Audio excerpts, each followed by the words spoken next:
Again بات وہی ہے کہ سینٹر آف گریوٹی مولانا فضل الرحمان صاحب ہیں. بلاول صاحب نے کل پھر ان سے ملاقات کی، لیکن مولانا صاحب نے یہ کہا ہے کہ مجھے تو مسودہ دکھایا ہی نہیں گیا. اور عبدالغفور حیدری صاحب نے جب یہ ساری 2 شب پہلے چل رہا تھا تو انہوں نے کہا تھا جی حکومت کہتی ہے کہ حکومت لڑکی دکھاتی نہیں ہے اور پھر یہ بھی کہتی ہے کہ رشتہ بھی قبول کریں، تو ایسا تو نہیں ہوگا. بہرحال اب مسودہ کچھ ان کے پاس اوبویسلی پہنچا ہوگا جس پہ بات چیت جاری ہے.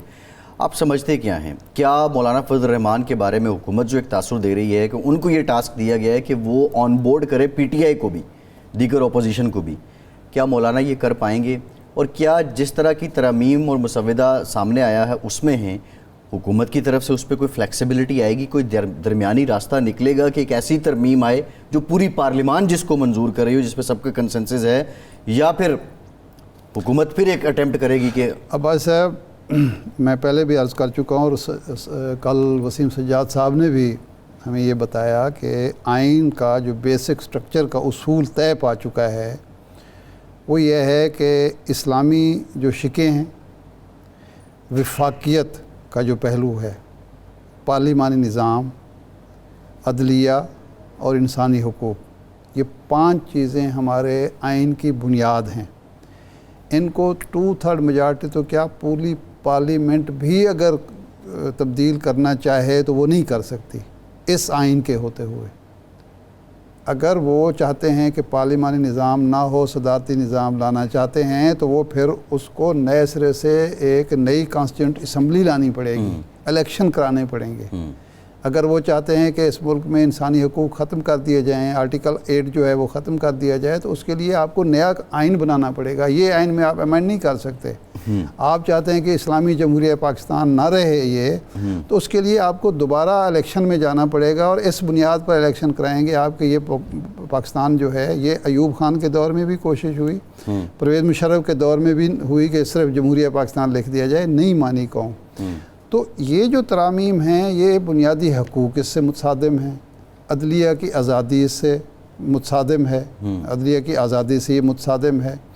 اس میں بہت سارے ایسے جو حقوق ہیں جو مختلف اداروں کو حاصل ہیں، ان کو پارلیمنٹ سمیت محروم کیا جا رہا ہے. ٹھیک ہے. تو اس لیے یہ مولانا فضل الرحمان یا پی ٹی آئی کا ایشو نہیں ہے، یا مسلم لیگ نون اور پیپلز پارٹی کا ایشو نہیں ہے، یہ قومی ایشو ہے، اور اس پر ان کو تبدیلیاں لانی پڑیں گی، رویے بھی تبدیل کرنے پڑیں گے، یہ جو ترمیم ہے اس کو بھی تبدیل کرنا پڑے گا. صحیح ہے. شاہد صاحب بظاہر اب لگتا کیا ہے، کیا شہباز شریف صاحب نے، حکومت نے، اتحادیوں نے یہ ٹاسک اب پیپلز پارٹی کو دے دیا ہے، بلاول صاحب کو دے دیا ہے کہ وہ مولانا کو منوائیں گے، یا کسی موقع پہ ضرورت پڑے گی اسحاق ڈار صاحب جائیں گے، نواز شریف صاحب کو خود جانا پڑے گا، یا بلاول صاحب اور زرداری صاحب کی بات کو مولانا نہیں ٹالیں گے؟ میرا تو اپنا خیال یہ ہے کہ حکومت کو اب باز آ جانا چاہیے. یہ اچھی خاصی اس کو ہزیمت اٹھانی پڑی ہے، شرمندگی اٹھانی پڑی ہے، بدنامی ہوئی ہے. اب دیکھیں نا، ایشو یہ نہیں ہے کہ تحریک چلتی ہے یا نہیں چلتی، لیکن وکلاء برادری کی طرف سے جو قانون کو جانتے ہیں، سمجھتے ہیں، قانون کے حوالے سے کھڑے ہوتے ہیں، وہ اگر یہ کہہ رہے ہیں، میڈیا میں کون ہے جو یہ کہہ رہا ہو، جو مسودہ سامنے آیا ہے اور جس کو ابھی تک چونکہ تردید نہیں ہوئی تو اس لیے اس کو درست ہی سمجھا، یا تو حکومت یہ کہے کہ یہ نہیں ہے جی مسودہ. اور نوید قمر صاحب نے یہ کہا کہ ہمیں جو مسودہ دیا گیا وہ اس سے مختلف تھا. مولانا فضل الرحمان صاحب یہ کہتے ہیں کہ ہمارے سامنے جو ڈسکشن ہوئی وہ اور تھی. یہ کہا ہے نا انہوں نے. جی ایگزیکٹلی. اس کا مطلب یہ ہے کہ دائیں ہاتھ کو پتہ نہیں تھا کہ بائیں ہاتھ کیا کر رہا ہے.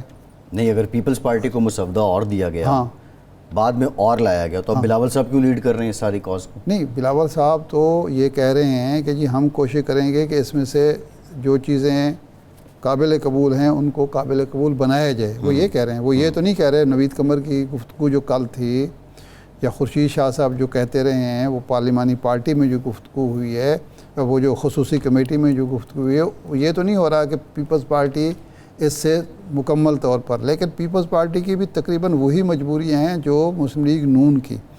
ہمارے ہاں عام ایک تاثر بنا دیا گیا ہے کہ پیپلز پارٹی کو بہت بڑی جمہوری پارٹی ہے، اور مسلم لیگ نون جو ہے وہ کوئی پرو مارشل لا یا پرو ڈکٹیٹرشپ پارٹی ہے. دیکھیں دونوں کا ماضی ایک جیسا ہے. بھٹو صاحب کے دور میں جو کچھ ہوتا رہا وہ بھی ہمارے سامنے ہے. محترمہ بے نظیر بھٹو کے دور میں جس طرح جج بھرتی ہوئے تھے, ایک جج ایسا ہائی کورٹ کا, ایک ایسا وکیل جج بنایا گیا جس نے ہائی کورٹ کی بلڈنگ ہی نہیں دیکھی تھی. وہ ریلوے اسٹیشن پہ اترا. پنجاب میں بنا؟ جی پنجاب میں لگا؟ ہاں, لاہور ہائی کورٹ کا. اچھا. وہ ہمارے جامپور کا تھا. اچھا. اور اس نے رکشے والے سے کہا کہ جی مجھے ہائی کورٹ لے چلو.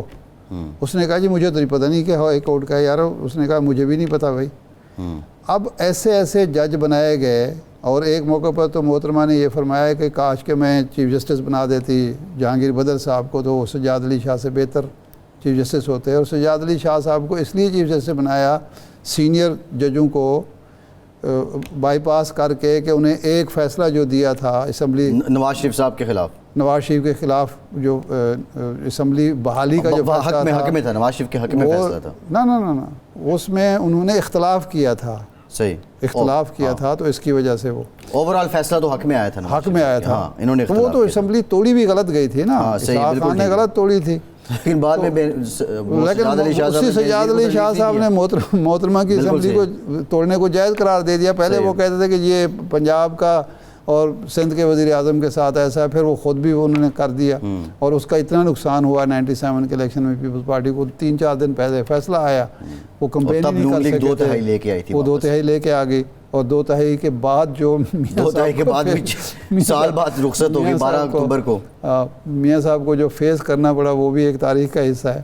تو اس لیے اب اول تو یہ ہے کہ ان کو واپس لینا چاہیے, ایک بات. دوسرا یہ ہے کہ اگر یہ بضد ہیں کہ کچھ چیزیں ہونی چاہیے, تو پھر ان کو وسیع پیمانے پر, صرف مولانا فضل الرحمان نہیں, صرف پی ٹی آئی نہیں, صرف پیپلز پارٹی نہیں, ان کو وسیع پیمانے پر تمام بار کونسلوں سے, بار کونسل تک نہ رہیں, بار ایسوسیشنز جو وہ وکلاء کے منتخب باڈیز ہیں, ان سے مشاورت کرنی چاہیے. ہیومن رائٹس کی جو تنظیمیں ہیں ان سے مشاورت کرنی چاہیے.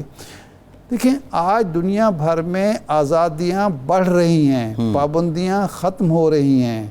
آج آپ جو آزادیاں حاصل ہیں پاکستان کے عوام کو, جتنی کورٹس آزاد ہیں, آپ اس کو ریورس نہیں کر سکتے. ریورس کریں گے تو غلطی کریں گے. تو اس لیے آپ اس طرف جائیں, اور مولانا درست کہہ رہے ہیں کہ بھئی وہ بات کریں جس پر قومی قیادت کا اتفاق رائے ہو. پی ٹی آئی کو کیا کرنا چاہیے؟ پی ٹی آئی کو اس وقت مولانا کے ساتھ مل کے مولانا کو ہی آگے کر کے کھیلنا چاہیے. پی ٹی آئی کو صرف مولانا کے ساتھ مل کے نہیں, پی ٹی آئی کو وہی کرنا چاہیے جو ریل اپوزیشن کو کرنا چاہیے, کہ اس کو میڈیا سے, انسانی حقوق کی تنظیموں سے, سول سوسائٹی سے, وکلاء سے ویٹ کروائیں, اور جہاں جو چیزیں درست ہیں, جائز ہیں, جو ہونی چاہیے ان کو مانیں, اور جو نہیں ہیں وہ حکومت کے سامنے بھی رکھیں, میڈیا کے سامنے بھی رکھیں, اور یہ بتائیں کہ اس کے ایک تو پرسن اسپیسیفک تو بالکل نہیں ہونا چاہیے.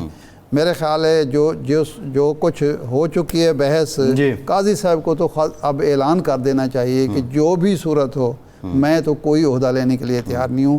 یہ ویسے بھی ان کے منصب کے شایان شان نہیں ہے کہ وہ اس وقت ایسی کورٹ کا چیف جسٹس بننا پسند کریں جن کے بارے میں یہ شکوک و شبہات پیدا کر دیں گے, ان کی خاطر بن. بالکل ٹھیک ہے, یہ مفروضے سب دم توڑ جائیں, کوئی اگر وہ اعلان باضابطہ آتی ہے.